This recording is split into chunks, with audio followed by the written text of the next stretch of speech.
இன்னைக்கு கடவுள் நம்மளுக்கு கொடுத்துருக்க வசனம் ஏசாயா 10:1-2.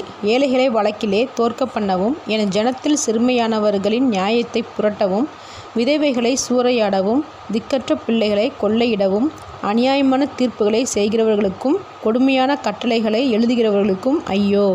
இந்த வசனத்தை கொடுத்து கடவுள் மட்டும் என்ன சொல்கிற பார்ப்போம். ஒரு முடிவெடுக்கிற உரிமையை யாருக்கெல்லாம் தேவன் கொடுத்துருக்கிறாரோ, அது நாட்டோட ஜனாதிபதியோ இல்லை முதலமைச்சரோ இல்லை ஜட்ஜுக்கோ ராஜாவோ யாராக இருந்தாலும் சரி, தேவன் கொடுத்த பதவிக்கு உண்மை உள்ளவங்களாக இருக்கணும். தேவன் எதுக்காக மனுஷர்களை முடிவெடுக்கிற பதவியில் உட்கார வைக்கிறாரு? உலகம் நியாயத்தோடு இயங்கணும். அதுக்காக தான். இன்றைக்கி எத்தனையோ பேரோட வழக்குகள் கோர்ட்டில் இருக்குது. எத்தனையோ பேரோட தீர்ப்பு அநியாயமாக வழங்கப்பட்டிருக்கு. சரியான விசாரணை இல்லாமல், நேர்மை இல்லாமல் தவறான தீர்ப்பு வழங்கப்படுது.